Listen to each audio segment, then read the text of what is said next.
Nick Cave est en deuil.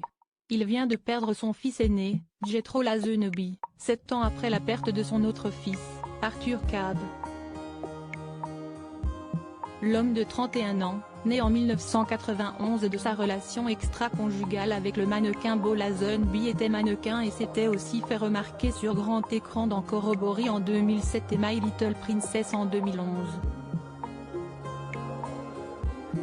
Le chanteur du groupe Nick Cave and the Bad Seeds a indiqué dans un communiqué transmis le lundi 9 mai 2022 au Mirror, la nouvelle de sa mort sans préciser les causes. C'est avec beaucoup de tristesse que je confirme que mon fils, Jethro, est mort. Nous serions reconnaissants d'avoir un peu d'intimité en famille pendant ce moment, a-t-il déclaré. Jethro Lazenby avait été incarcéré en avril pour avoir attaqué sa mère à Melbourne, en Australie.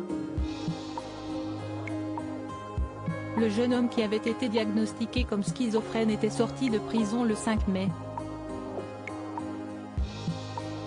Nick Cave avait perdu son fils Arthur en 2015. Nick Cave avait eu un début de relation compliqué avec Jethro Lazenby, qu'il n'avait rencontré qu'à l'âge de 7-8 ans.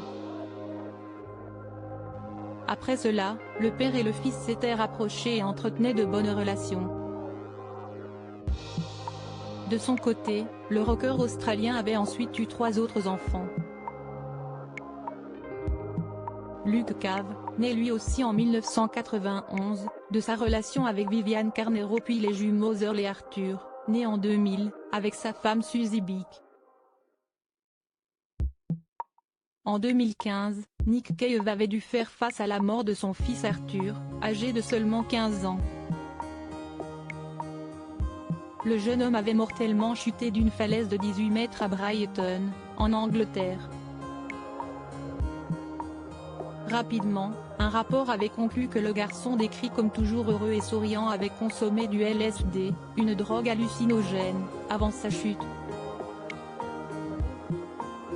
Dévasté par la perte de son fils, Nick Cave avait ensuite sorti 2 albums inspirés de cette tragédie, Skeleton Tree en 2016, et Ghostin en 2019. Loading Widget.